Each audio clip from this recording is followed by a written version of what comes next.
Welcome to the Biz Doctor podcast, my love letter to business owners the world over. I'm your host, Lauren Goldstein, award-winning business consultant and advisor fondly nicknamed the Biz Doctor by my clients. I help business owners who are burning the candle at both ends diagnose what is actually keeping them buried in the day-to-day busy work, and then formulate a treatment plan to adjust their business and team to fit them, so they can take a breath and a vacation and have more fun making a bigger impact than ever. So grab your favorite beverage and your earbuds and let's dive into our latest episode.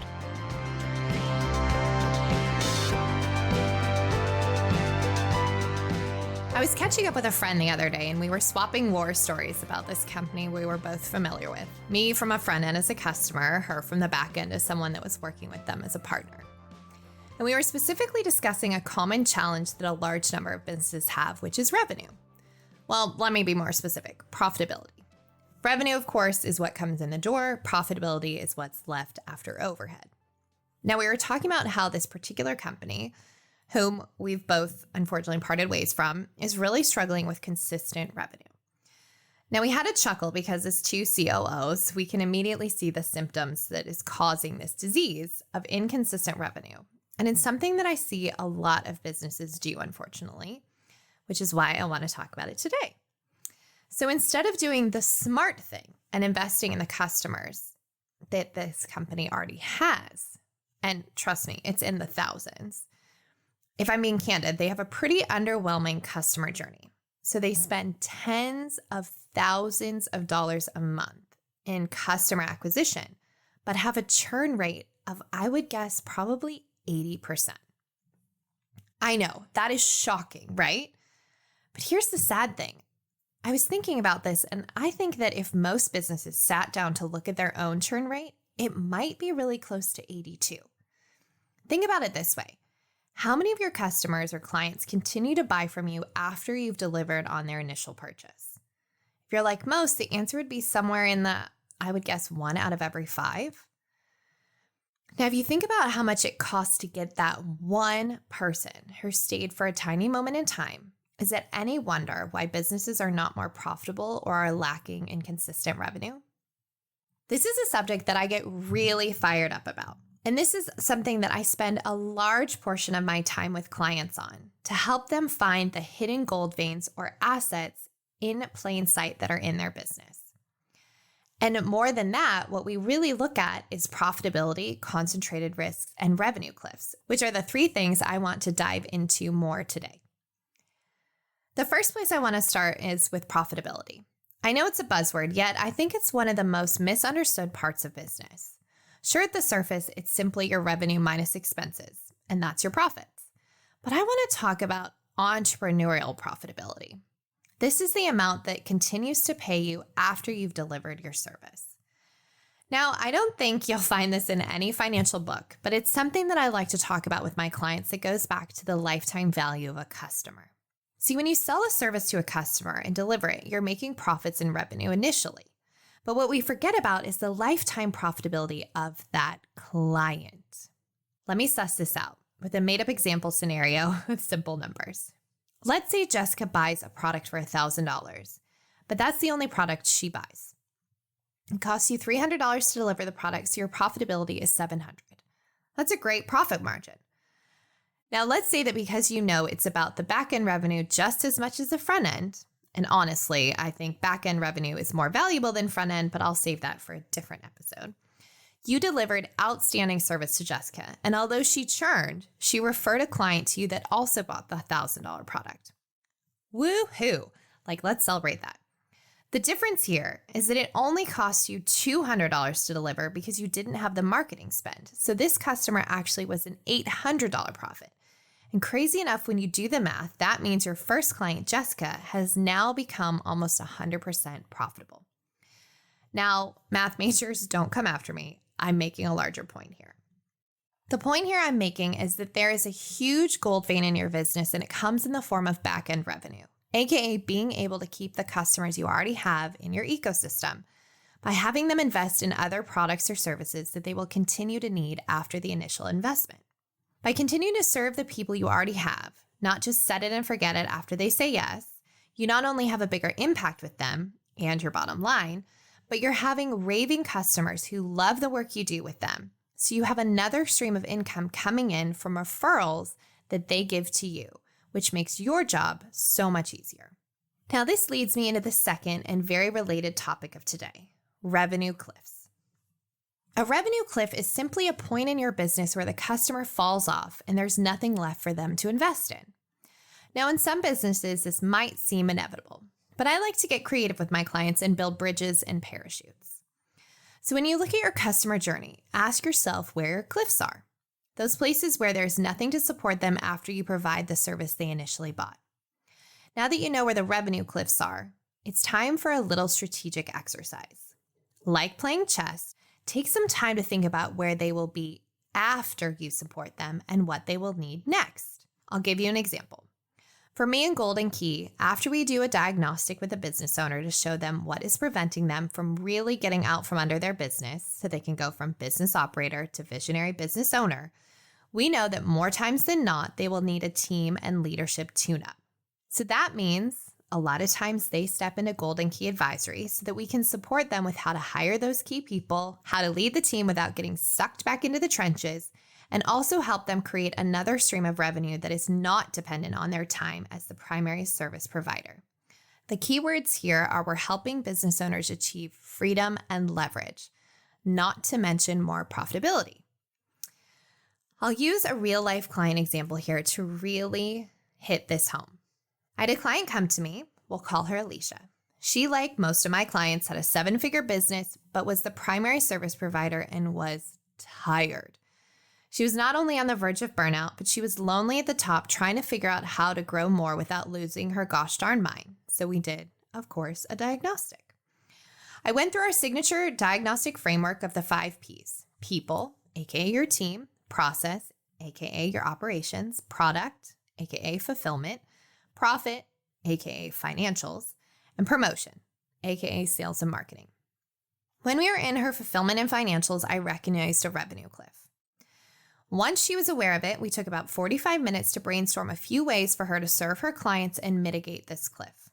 Well, folks, I'm happy to report that she took one of the ideas and ran with it and made $26,785 in revenue in 2 weeks after this meeting. And now that new arm of her business is consistently bringing in another $250,000 a year. Wow. I share this not to brag, but to show you that more often than not, another launch or product won't always solve a revenue or profitability challenge, but focusing on back-end revenue and what you already have generally will. And this is why I call this a hidden gold vein in your business. Chances are it's hiding in plain sight.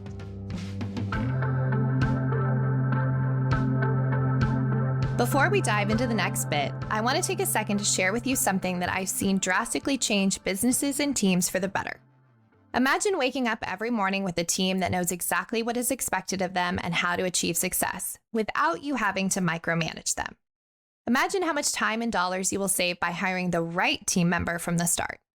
Not to mention getting the most out of every current member of your team.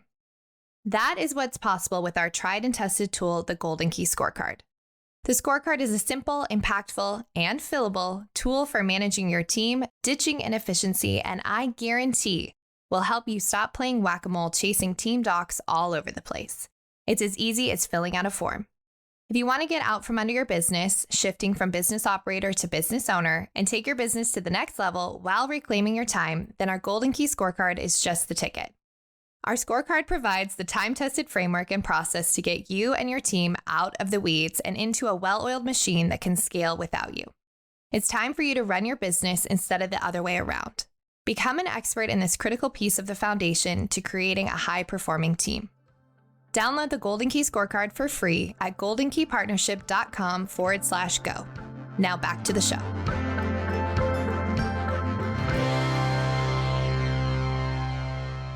So now I want to close this out with something I alluded to earlier, concentrated risk. This is also one of my favorite things to check for during my diagnostics. They are sneaky, and if you don't know where they are, they will 100% come back to bite you in the butt. The easiest concentrated risk to see is when you have the lion's share of your revenue coming from one big client. This happens a lot with the businesses that I serve who tend to be very heavy with client portfolios or as agencies with clients, etc. But the one I mostly focus on with my clients is this one: you being the only service provider. I know, I can feel you rolling your eyes or slapping your forehead, so just stay with me. I know that as a business owner, we are the tip of the spear. We are the experts. I also know that you cannot stay in that place forever. It isn't sustainable, and it actually makes you a slave to your business, because if you're not working, there isn't money coming in. Sound familiar? That is why, as I mentioned a little bit ago, it is important to create leverage and diversify away from your time being the only thing that brings in the bucks. I work with a lot of financial advisors, lawyers, other consultants, wealth managers, all highly specialized service-based businesses that start out being dependent on the expertise of the business or practice owner, which makes you the biggest concentrated risk to your business. If you haven't started thinking about what would happen if you stepped out of your business for 2 weeks, and if it would thrive or catch on fire, then my friends, here is your sign. Go back and listen to Season 1, Episode 19, The Best Stress Test for Your Business, and really take an hour out of your busy day to work backwards. I know you don't want to be stuck in your business day to day forever, so there's no better time than now to start thinking about how you can get out from under it by creating leverage and freedom. If you're not sure where to start, a great place is asking yourself, what are the 3 things I enjoy the most in my business that only I can do? I know a lot of us are chief everything officers, and we're very talented, which means we can do a lot of different things. But just because you can do it doesn't mean you should be doing it. So once you answer this question, the next question is who can take on the rest? And then make a plan to transition. It's not rocket science, but it will take commitment and consistency. So if you need support, I'm just a message away. So to bring it all in conclusion, if your business is looking to be more profitable, if you're looking to have more consistency in your revenue, if you're looking to get out from under your business, the place to start is looking behind the scenes, seeing what hidden gold veins you have in your revenue cliffs, in your back-end revenue, in your services, and of course, removing yourself as a concentrated risk. All right, that's it for this week's episode. Thank you so much for listening in. If anything I shared sparked something in you, I'd love to hear from you, so let's connect. Tag me on Instagram at It's Lauren Goldstein or LinkedIn or wherever you hang out on the interwebs.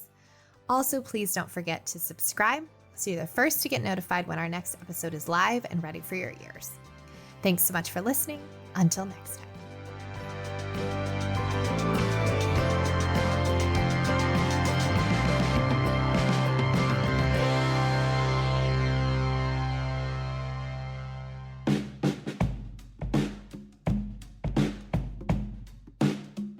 Thank you for listening to the Biz Doctor podcast. Now, I like to say that friends don't let friends WebMD your business. So if you're wondering what your next steps could be, here are some options for you. No matter what, head to the show notes or to my website, goldenkeypartnership.com, for some impactful resources to support you getting out from under your business. That's also where you'll find the links to learn more about our services and how we support business owners, just like you, who are ready to make the successful jump from business operator in the trenches to visionary business owner with more freedom and flexibility. All of that info is on our website, so pop on over to learn more or get in touch. goldenkeypartnership.com.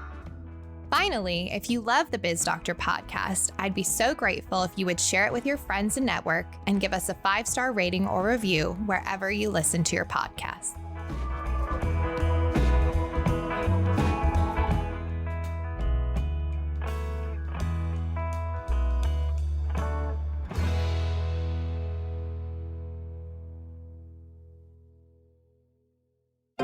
This is Story Studio Network.